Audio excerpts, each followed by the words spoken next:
Bismillahirrahmanirrahim. Dr. Praise on the beat. Alafia. I have three powerful materials that I want to talk about today. These three powerful materials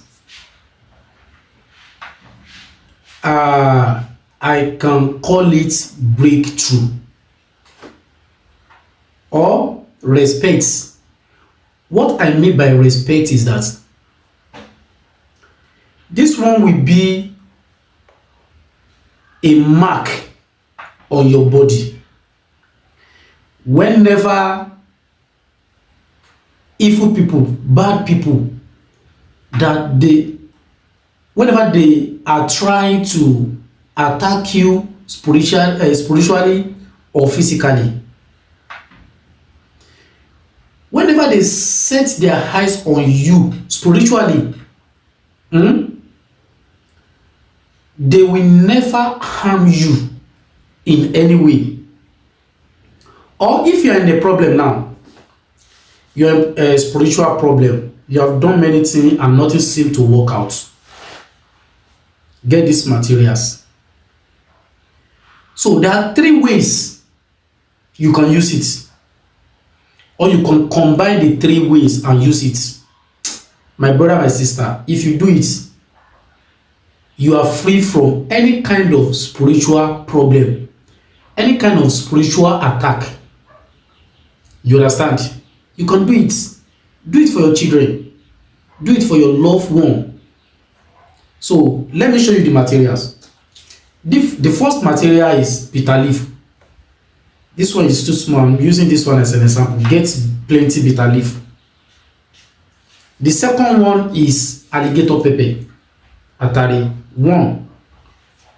And the third one is dry frog, ọ̀pọ̀lọ́ gbígbẹ. Dry frog, this is frog. Ọ̀pọ̀lọ́ gbígbẹ.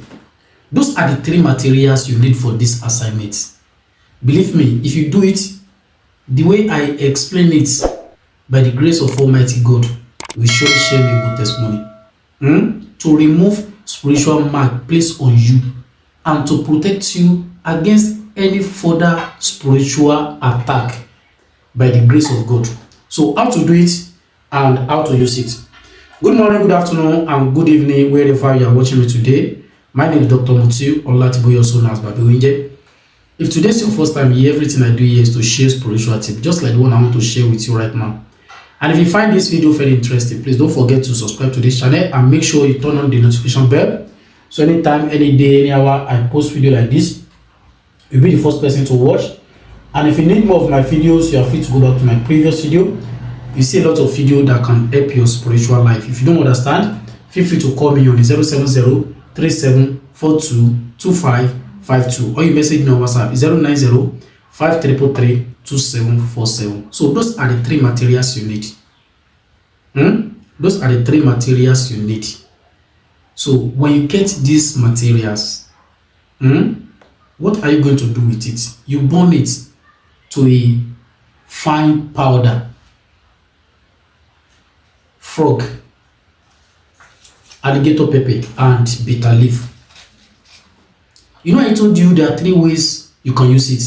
But if you can combine the three ways, if you cannot do the first way, the first option, you can do the second option. If you can't do the second option, you can do the third option. But if you can combine the three options together, it's very, very good. I don't know the kind of spiritual challenge you are facing over there. I don't know. But if you follow this simple instruction, by the grace of Almighty God, you'll be free from spiritual bandage, spiritual cage. So when you burn it, what are you going to do with the powder? The first option, you get a new razor blade, incision, buried every part of your body. Three part of your body. We all know the part of our body, right? Here, every part of your body. Three. The joints, here, your chest, here, your back. You understand? Your back here, your leg and so on. 3, you apply the powder. The second option, the powder. If you apply the first option, that is, you are going to divide the powder into 3. The first for institution, the second one, mix it with soap and use to bathe at night, and the third one, add it to red oil and you lick it in the night. So if you cannot mix it with soap, you can add it to red oil and lick it in the night. If you cannot lick it, mix it with soap and use to bathe. You understand? If you cannot do institution, or if you want to do institution, I will advise you to combine the 3 together. But if you don't want to do institution, you can mix it with soap and use the other one, add it to red oil and you lick.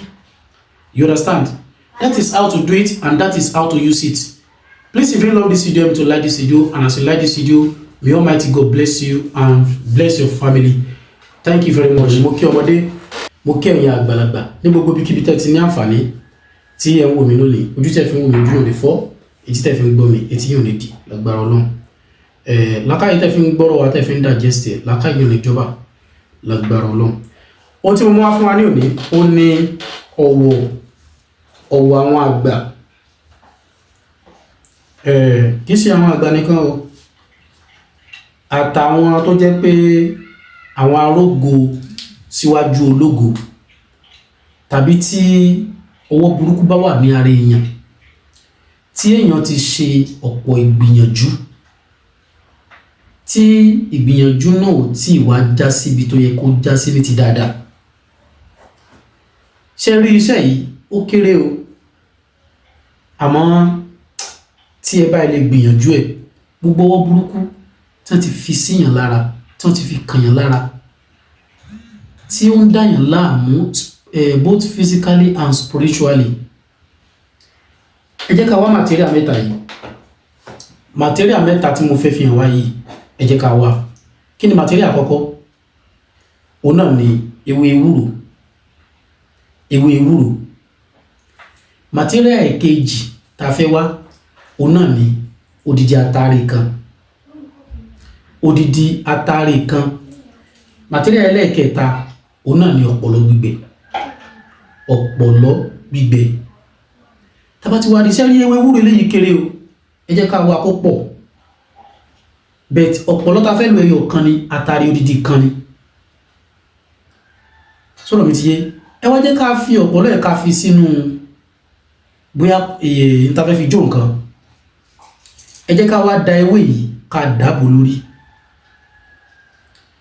Tí a bá ti da ewé tá ti dàbò lórí tán, ẹ jẹ́ ká fi odidi atare kan ká fi lé.